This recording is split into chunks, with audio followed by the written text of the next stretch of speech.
Welcome back to Conversation with Cardinal Dolan. I am Father Dave Dwyer. Joining us now in studio is one of the authors of the new book, God, the Science, the Evidence, Olivier Bonassi. Welcome to Conversation with Cardinal Dolan. Welcome. Bienvenue, Doctor. Welcome back. You've been here before, right? Yes. With Alatia, which is a tremendously successful and enlightening Catholic communication service. But now we got to talk about this splendid new book, God, the Science, the Evidence. And here's one of the two authors. Now, he just mentioned, Father Dave, I didn't know he was at 7 a.m. Mass this morning at St. Patrick's. But there we had the famous reading from St. Paul to the Romans, where he says, you know, there's no excuse for not knowing God. Yeah, for those of us with faith, we've got his revelation, sacred scripture, we've got Jesus, we got the church. But even for those that don't, we've got our reason and we've got nature that reveal to us the glory, the ardor that God intends. And that's more or less what you're saying in the book, right? Exactly, and we are saying in this book that there is today more evidence than ever, because science, it's about philosophy, morality, history, but also now, above all now in science, because science changed everything. We have in science what we call a great reversal, you know, because when you open the book, you have this graph from Copernicus to Freud, via Galileo, Laplace, Darwin. Science seems to be able to explain the world without the hypothesis of God for 4 centuries. But and we, at the end of this, Marx and Freud, who claim to be scientists, they said that the religion is toxic and it's the opium of the people. And all this creates a very strong materialist and scientific current that dominated in the past. And we can imagine that it could continue like this, but not at all, because a series of scientific revolutions changed totally the picture. Quantum mechanics, relativity, the expansion of the universe, the Big Bang, the complexity in biology, and also all the fine-tunings of the universe. All this converge into 3 key facts. First, as Einstein demonstrated, we are in what we call a space-time, where time, space, and matter are inextricably linked together. Second, there is a beginning, an absolute beginning. It's not only the Big Bang. 7 different rational approaches said that it's impossible that there is an infinite amount of time in the past. And third, there is a fine-tuning of all the initial data of the universe, of all the laws of quantum mechanics, physics, chemistry, and biology, and all the value and ratio of the forces of the universe. All this is absolutely adjusted and calibrated. And if you have this new picture, what do you deduce from this? You deduce that if there is a beginning to time, space, and matter that emerge together, the cause at the origin of this emergence is by definition outside time, outside space, and outside matter. And it has the power to create everything that exists, and it's also adjusted and calibrated everything so that we can be there. Fascinating. And you know what's actually very revolutionary? I say this now as an historian.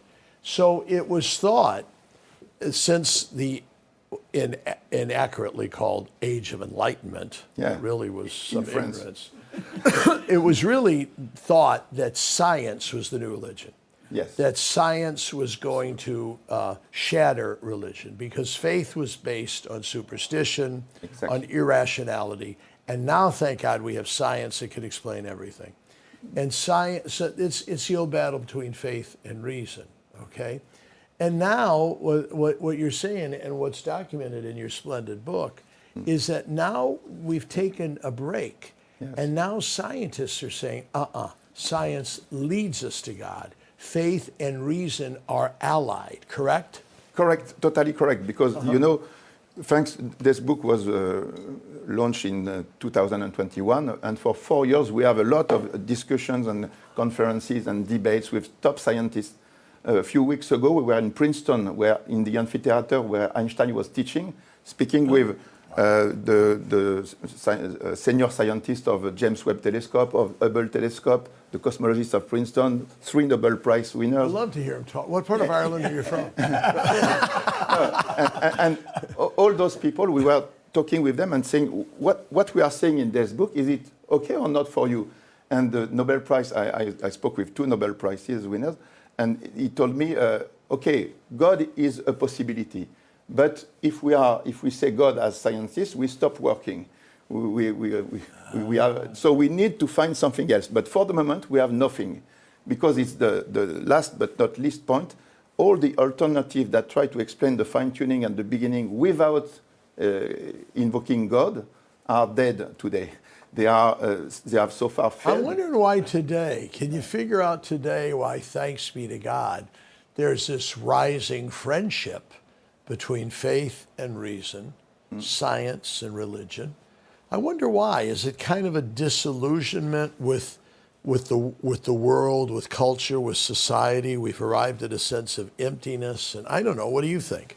I think that it's the church and the Christianity that creates science. In fact, after the beginning in Greece or Egypt, but in the Middle Age, the universities were created by the church. Sure, thank you. And the church said that God is logos, rationality, and He creates a rational world. And Newton, Galileo, Kepler, they were making science in order to discover the laws of the Creator. And that's the West who created the science, the modern science. And in one moment, as we said, the important discoveries from Copernicus and all, they were explaining the world without the hypothesis of God, and it creates something very different.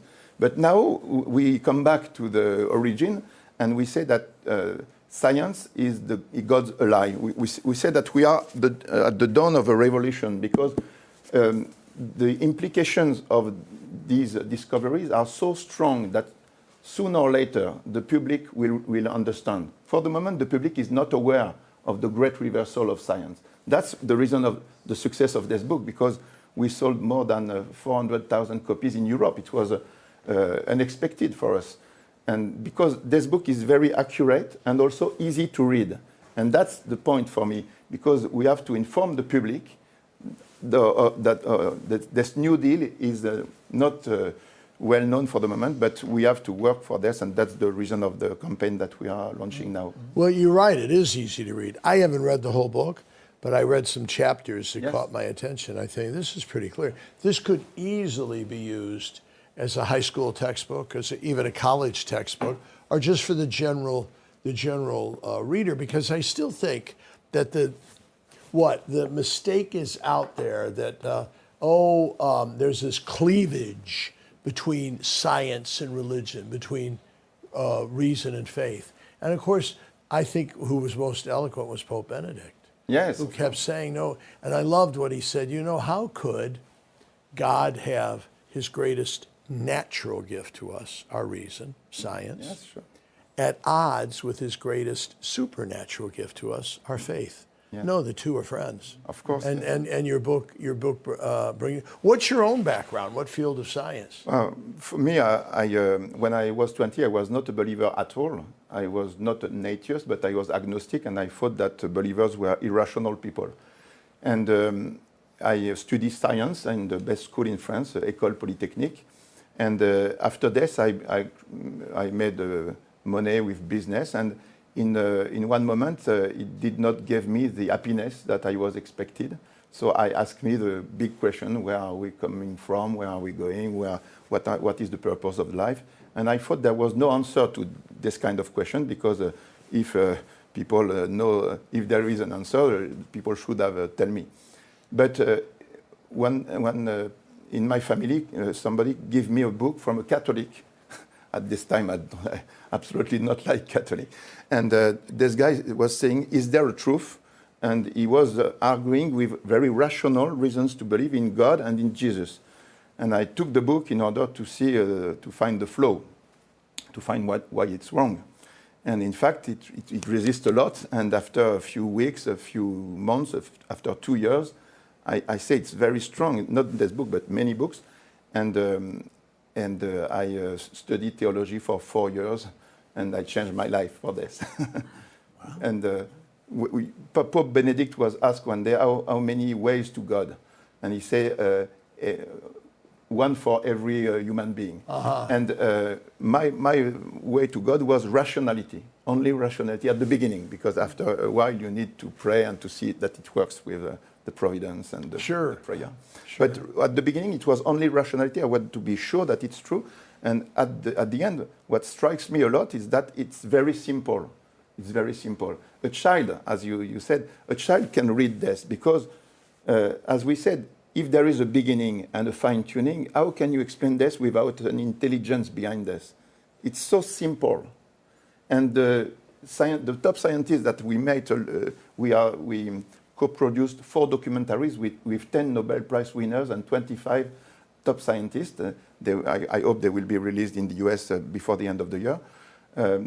All this debate that we are trying to have with the top scientists is, for me, very surprising, because at the beginning I thought they will tell me, okay, what you are saying is not very serious, and not at all, not at all.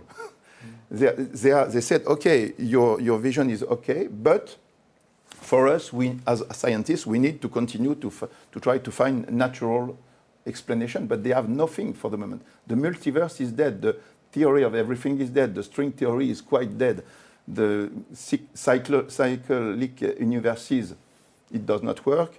The idea of a universe coming from nothing is totally crazy. A lot of things are totally crazy. Sure. I have to say, in reading the book, and we're talking about God, the science, the evidence, the dawn of a revolution, I have to say, put out by, what is it, God, the Science, the Violent, you can tell us how to order the book, but it reminded me, in some parts of the Summa Theologica of St. Thomas Aquinas, of course. In the reasoning and the development of the ideas and some arguments. Were you influenced by St. Thomas? Yes, of course. When I became a Christian, I was very impressed by the proof of the primary cause, of course. But unfortunately, when I spoke with my friends, it did not catch them. I don't know why. For me, it was very impressive, this proof of God. Why is there something in spite of nothing? Because there is a cause, of course, of the existence of everything. So we have this in this book. We have philosophy. We have morality also, because if there is no God, there is no good or evil. We are only clusters of cells brought there by chance and by the laws of physics and chemistry, but there is no morality. There is a lot of ways. What is very impressive is the remarkable convergence of evidence in very different and independent fields of knowledge. Sure. And at the end, St. Thomas Aquinas, but also a lot of other approaches, it's exactly like when the fog clears. At the beginning, you have a fog, but now the knowledge is progress a lot. Sure. And at the end, all will be clear. Yeah. How they order it. So we're talking about God, science, the evidence. How can they order it?